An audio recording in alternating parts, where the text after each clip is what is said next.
Assalamualaikum warahmatullahi wabarakatuh.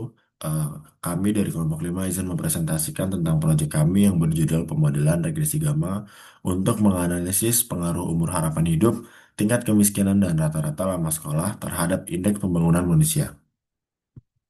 Untuk anggota kelompoknya, yang pertama ada Mutiara Syahah Rahmadiah, yang kedua ada saya sendiri Dimas Satria Pribadi, yang ketiga ada Handika Fitriani, yang keempat ada Shelly Chang.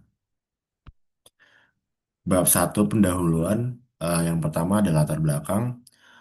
Indeks Pembangunan Manusia atau IPM mengukur kualitas hidup masyarakat melalui indikator UHH, RLS, HLS, dan pengeluaran real per kapita. Sejalan dengan definisi pembangunan manusia dari UNDP sebagai proses memperluas pilihan hidup yang sehat, berpengetahuan, dan layak. Oleh karena itu, variabel UHH, RLS, dan TKM sering digunakan karena mewakili aspek kesehatan, pendidikan, dan ekonomi yang berpengaruh terhadap IPM.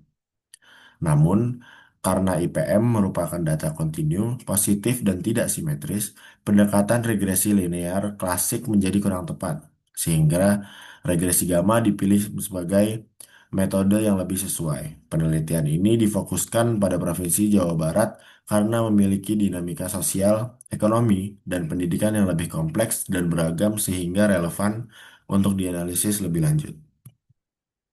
Selanjutnya ada rumusan masalah, kita ada tiga. Yang pertama bagaimana pengaruh angka harapan hidup atau UHH, tingkat kemiskinan atau TKM, dan rata-rata lama sekolah atau RLS terhadap indeks pembangunan manusia atau IPM.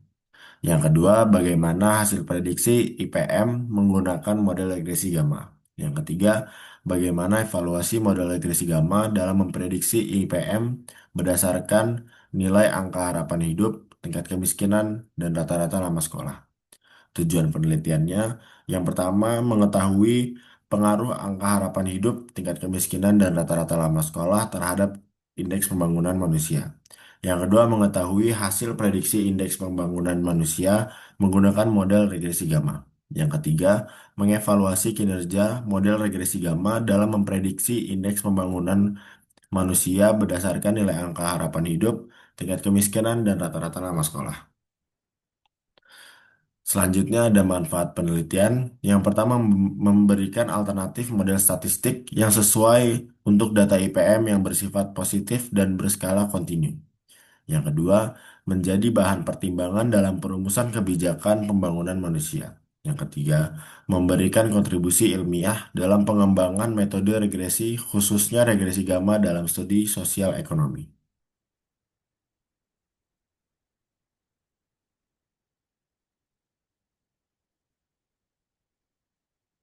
Selanjutnya bab 2 landasan teori. Yang pertama, ada pengertian dan komponen IPM. IPM sendiri adalah indeks pembangunan manusia yang merupakan indikator komposit yang digunakan untuk mengukur kualitas hidup penduduk dalam 3 dimensi utama, yaitu kesehatan, pendidikan, dan standar hidup layak.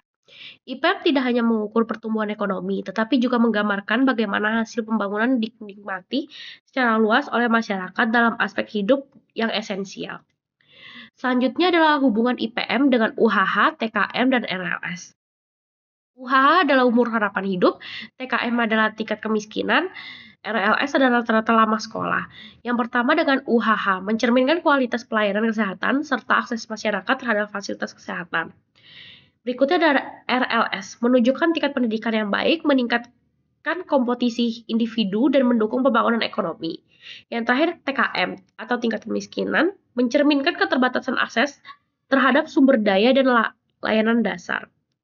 Selanjutnya ada komponen GLM. GLM sendiri adalah Generalized Linear Model yang merupakan pengembangan dari regresi linear klasik yang memungkinkan variabel respon memiliki distribusi non-normal dengan komponen utama sebagai berikut. Yang pertama komponen sistematik, kedua fungsi link, dan yang terakhir distribusi eksponensial. Interpretasi parameter modelnya sendiri, yang pertama ada fungsi link, adalah transformasi matematis yang menghubungkan nilai harapan dari respon dengan prediktor linear. Dalam regresi gamma, fungsi link logaritmik umumnya digunakan untuk menjaga nilai prediksi tetap positif dan memberikan interpretasi dalam bentuk elastisitas. Contohnya ada logarithmic link atau log, identity link, logit link, dan pemilihan fungsi link disesuaikan dengan sifat data dan interpretasi model. Selanjutnya GLM. GLM mendukung berbagai distribusi dari keluarga eksponensial seperti distribusi normal, binomial, Poisson, dan gamma. Selanjutnya ada definisi dan fungsi distribusi gamma. Distribusi gamma adalah distribusi kontinu untuk variabel positif yang asimetris ke kanan. Fungsi kepadatan probabilitasnya adalah seperti yang ada, dengan alpha sebagai parameter bentuk atau shape dan beta sebagai parameter skala atau scale. Selanjutnya ada karakteristik distribusi gamma. Karakteristik distribusi gamma sebagai berikut. Yang pertama adalah nilai data selalu positif. Yang kedua memiliki skewness positif atau ke kanan. Mean dan variance bergantung pada parameter. Distribusi ini cocok untuk memodelkan data seperti IPM yang tidak bernilai negatif dan cenderung tidak simetris. Kesesuaian distribusi gamma untuk data positif. Distribusi gamma sangat sesuai digunakan untuk data seperti IPM karena memiliki karakteristik sebagai berikut: tidak bernilai negatif, memiliki sebaran yang tidak simetris atau positif skewed. Variance meningkat seiring dengan peningkatan rata-rata atau mean. Dalam konteks GLM sendiri, distribusi gamma dengan fungsi link log membantu menjaga nilai prediksi tetap positif dan memungkinkan interpretasi elastisitas parameter secara ekonomis. Selanjutnya ada pengertian regresi gamma. Model regresi gamma sendiri adalah salah satu bentuk generalized linear model atau GLM yang khususnya dirancang untuk data respon yang mengikuti distribusi gamma. Secara matematis, model regresi gamma dengan fungsi link log dapat dirumuskan sebagai berikut. Fungsi link yang umum digunakan dalam regresi gamma adalah fungsi logaritma, karena mampu menjaga nilai prediksi tetap positif sekaligus memberikan interpretasi yang bermakna secara ekonomi. Menurut Fahmir dan Tats, penggunaan fungsi link log memungkinkan interpretasi koefisien regresi sebagai perubahan persentase dalam variabel respon. Dalam konteks penelitian ini, parameter beta dapat diinterpretasikan sebagai elastisitas IPM terhadap perubahan masing-masing variabel prediktor ketika menggunakan fungsi link log. Interpretasi parameter modelnya dalam model regresi gamma bergantung secara fundamental pada pemilihan fungsi link yang digunakan. Dalam konteks pemodelan IPM, pembangunan fungsi link logaritmik merupakan pendekatan yang paling umum. Ketika fungsi link log diterapkan, model dapat diekspresikan sebagai berikut, di mana P mempresentasikan nilai harapan dari IPM untuk observasi ke I, dan X1I hingga XPI adalah variabel prediktor seperti umur harapan hidup atau UHH, tingkat kemiskinan TKM, dan rata-rata lama sekolah atau RLS. Selanjutnya ada asumsi linearitas. Menurut McCulloch dan Nelder, asumsi linearitas ini harus dipenuhi pada skala fungsi link, bukan pada skala respon asli. Pemeriksaan dapat dilakukan dengan komponen dan residual plot.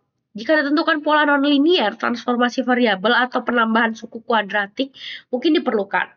Untuk menguji asumsi linearitas pada skala fungsi link, digunakan uji visual melalui komponen dan residual plot dengan hipotesis H0 sebagai hubungan antara fungsi link log dan prediktor adalah linear, dan H1 hubungan antara fungsi link log dan prediktor tidak linear. Selanjutnya ada asumsi homoskedastisitas dengan rumus sebagai berikut, di mana theta adalah parameter dispersi. Meskipun model gamma secara inheren mengakomodasi heteroskedisitas terkait mean, pola residual yang sistematis tetap perlu diwaspadai. Plot residual persen versus nilai prediksi dapat mengungkap masalah spesifikasi model. Asumsi ini penting agar estimasi parameter tidak bias dalam perhitungan standar error. Hipotesisnya dengan H0 varians residual model konstan dan H1 varians residual model tidak konstan. Selanjutnya ada asumsi non-autokorelasi dengan rumus sebagai berikut. Fox menekankan bahwa asumsi ini kritis untuk data time series atau spasial. Uji Darwin-Watson atau Moran direkomendasikan untuk mendeteksi autokorelasi. Uji ini digunakan untuk mengecek apakah residual memiliki pola korelasi satu sama lain, terutama penting dalam data spasial atau berurutan hipotesisnya. H0 tidak terdapat autokorelasi atau residual, dan H1 terdapat autokorelasi antara residual. Selanjutnya ada asumsi non-multikolinearitas, di mana tidak boleh ada hubungan linear sempurna antara prediktor.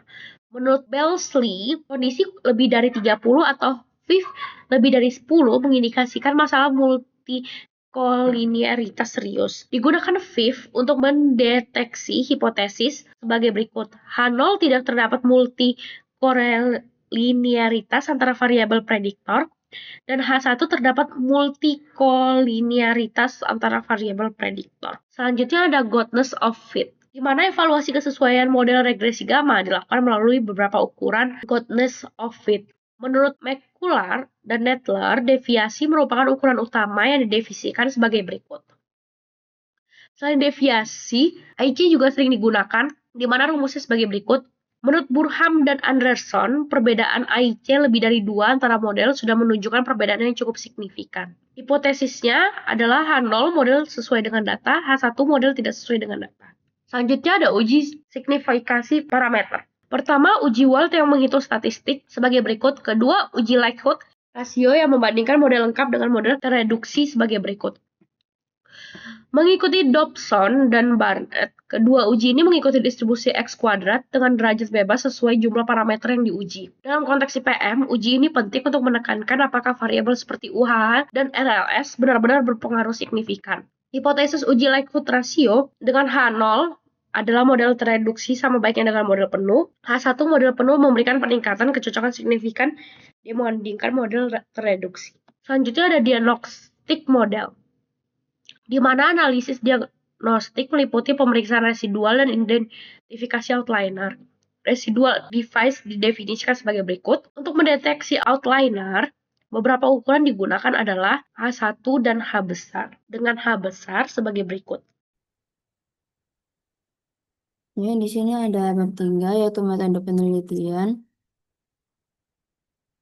Yang pertama ada jenis dan sumber data. Jadi di sini kamu menggunakan publikasi dari Provinsi Jawa Barat dalam angka 2024 yang diterbitkan oleh Badan Pusat Statistik atau BPS Provinsi Jawa Barat. Dengan variabel penelitiannya, variabel independen atau variabel X-nya ada umur harapan hidup atau UHH, tingkat kemiskinan atau TKM, dan rata-rata lama sekolah atau RLS. Dengan variabel dependen atau variabelnya yaitu indeks pembangunan manusia atau IPM. Selanjutnya ada langkah-langkah penelitian.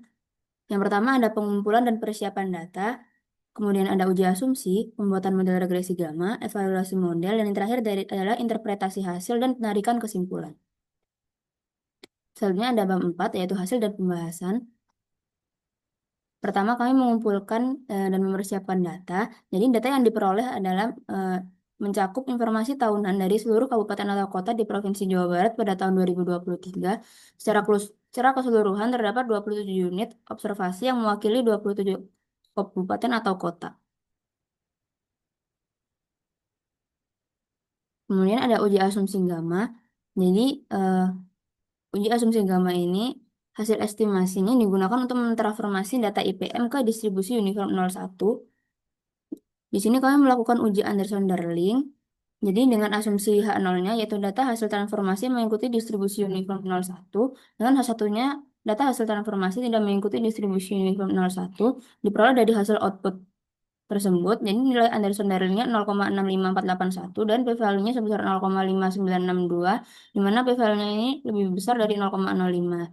Jadi kita gagal menolak H0, data hasil transformasi mengikuti distribusi uniform 01, jadi data IPM mengikuti distribusi gamma secara statistik. Selanjutnya ada uji asumsi linearitas. Jadi di sini kami menggunakan grafik komponen plus residual plots untuk ketiga variabel prediktor dengan X1-nya UHH, X2-nya TKM, dan X3-nya RLS. Jadi pada gambar visualisasi tersebut, garis putus-putus warna biru itu merupakan garis regresi, sedangkan garis merah mudanya merupakan garis spline. Untuk hasil dari X1 atau UHH, bisa dilihat bahwa pola tidak menunjukkan kelengkungan yang ekstrim, jadi UHH dan IPM dianggap cukup linear dalam model. Sedangkan untuk X2 atau TKM, polanya tidak menyimpang terlalu jauh dari garis regresi, jadi asumsi linearitas pada variabel TKM masih dapat diterima. Dan yang terakhir untuk X3, yaitu RLS, titik-titik data tersebar dengan sangat baik. Jadi garis spline itu mengikuti garis regresi hampir sempurna, jadi RLS dan IPM itu sangat linear. Selanjutnya ada uji asumsi homoskedastisitas. Di sini kami menggunakan uji Birch-Pagan dengan asumsi H0 tidak ada heteroskedastisitas. Jadi homoskedastisitasnya terpenuhi dan H1-nya ada heteroskedastisitas. Diperoleh nilai Birch-Pagannya 0,47403 dengan p-value sebesar 0,9246, di mana nilai p-value ini lebih besar dari 0,05. Jadi kita gagal menolak H0. dapat disimpulkan bahwa model ini tidak mengalami masalah heteroskedastisitas dan asumsi homoskedastisitasnya telah terpenuhi. Selanjutnya ada uji asumsi dan autokorelasi. Di sini kita menggunakan uji Durbin-Watson. Dengan asumsi H0-nya tidak ada autokorelasi dan H1-nya ada autokorelasi. Diperoleh nilai Durbin-Watsonnya 1,4262 dan p-value-nya 0,03601, di mana nilai p-value-nya ini lebih kecil dari 0,05, jadi kita mengalahkan 0. Jadi dapat disimpulkan bahwa model ini mengalami masalah autokorelasi yang positif. Misalnya ada uji asumsi non-multikolinearitas. Di sini kami menggunakan nilai VIF. Jadi nilai VIF untuk umur harapan hidup atau X1-nya 2,297248 dan tingkat kemiskinan atau X2-nya 2,587523 dan rata-rata lama sekolahnya dengan X yaitu X3-nya sebesar 2,619825. Jadi seluruh nilai tersebut tuh jauh di bawah ambang batas 5, jadi tidak terdapat indikasi multikolinearitas dalam model regresi gamma yang digunakan.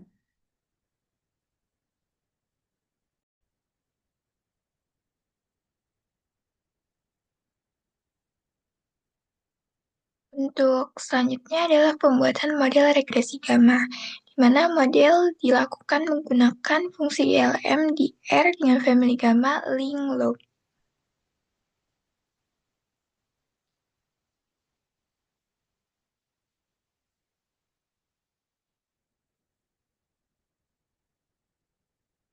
Untuk evaluasi model, yang pertama menggunakan goodness of fit dari deviance dengan nilai GOV sebesar 0,9294822 yang menjelaskan bahwa model dapat menjelaskan sekitar 92,95% variasi dari deviance total.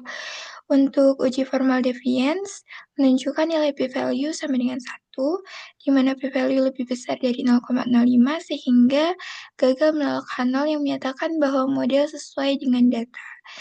Jadi model regresi yang digunakan memiliki kecocokan yang baik terhadap data dan nilai pseudo R squared yaitu 0,92948822, di mana model dapat menjelaskan sekitar 92,95% variabilitas data.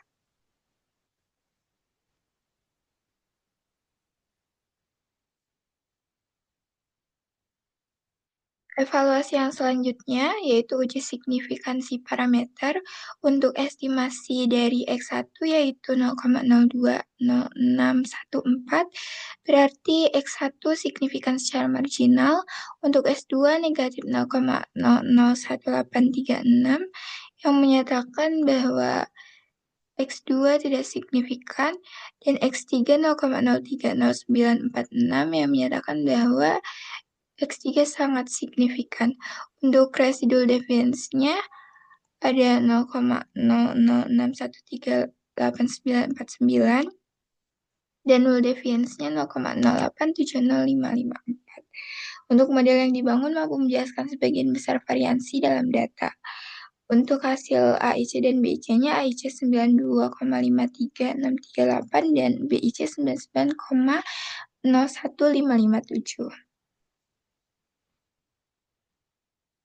Untuk dispersi parameter yang digunakan sebesar 0,0002669807 dan jumlah iterasinya ada 3.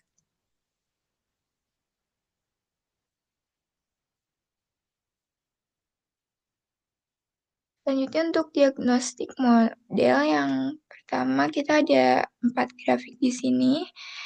Untuk grafik-grafiknya menunjukkan bahwa model regresi gamma yang dibangun memiliki karakteristik residual yang cukup baik, di mana grafik residual versus fit tidak menunjukkan adanya pola tertentu. Grafik kiki residual menunjukkan sebagian besar titik berada dekat dengan garis diagonal. Grafik scale location menunjukkan bahwa titik-titik tersebar relatif merata. Dan grafik residual versus leverage mengidentifikasikan beberapa pengamatan dengan nilai leverage yang relatif tinggi namun tidak menunjukkan pengaruh yang sangat ekstrim terhadap model.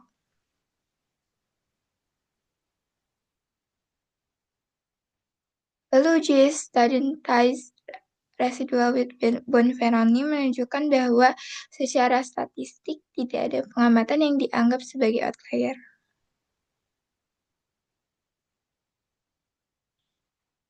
Lalu identifikasi leverage menunjukkan bahwa kombinasi antara leverage residual dan Cooks pada observasi tersebut masih berada dalam batas toleransi.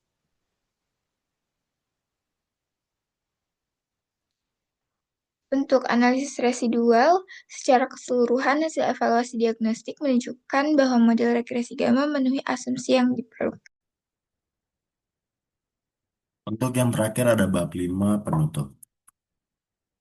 Kesimpulan, yang pertama pengaruh UHH, TKM, dan RLS terhadap IPM. Rata-rata lama sekolah memiliki pengaruh signifikan positif terhadap IPM dengan p-value mendekati 1,01 E-8. Umur harapan hidup berpengaruh signifikan secara marginal dengan p-value mendekati 0,08762. Tingkat kemiskinan tidak berpengaruh signifikan terhadap IPM dengan p-value mendekati 0,35058. Yang kedua, hasil prediksi IPM dengan model regresi gamma. Model berhasil memprediksi IPM dengan sangat baik, ditunjukkan oleh nilai pseudo R squared sebesar 0,9294822. Artinya sekitar 92,95% variabilitas IPM dijelaskan oleh model. Yang ketiga, evaluasi model regresi gamma. Model memiliki goodness of fit yang sangat baik ditunjukkan oleh deviance level yang kecil dan uji formal deviance dengan p-value sama dengan 1. Yang kedua, tidak terdapat outlier signifikan atau pengamatan yang terlalu berpengaruh berdasarkan analisis diagnostik residual dan leverage. Yang ketiga, model juga menunjukkan kompleksitas rendah dan efisiensi tinggi berdasarkan nilai AIC dan BIC yang kecil serta log likelihood yang stabil. Untuk sarannya, berdasarkan hasil penelitian disarankan agar pemerintah daerah memberikan perhatian lebih pada peningkatan kualitas dan akses pendidikan. Mengingat rata-rata lama sekolah terbukti memiliki pengaruh signifikan terhadap IPM. Selain itu, penelitian selanjutnya diharapkan dapat mengembangkan model dengan menambah variabel-variabel lain yang relevan serta mempertimbangkan pendekatan alternatif, seperti model spasial untuk mengatasi masalah autokorelasi yang ditemukan dalam evaluasi model. Replikasi studi ini di wilayah atau periode waktu yang berbeda juga penting dilakukan guna menguji konsistensi dan validitas model. Di sisi praktis, model regresi gamma yang telah dibangun dapat dimanfaatkan sebagai dasar pengambilan kebijakan pembangunan manusia yang lebih terarah dan berbasis data. Yang terakhir ada daftar pustaka, bisa dilihat sendiri. Terima kasih, saya cukupkan presentasi proyek model linear kelompok 5. Mohon maaf jika ada salah kata. Assalamualaikum warahmatullahi wabarakatuh.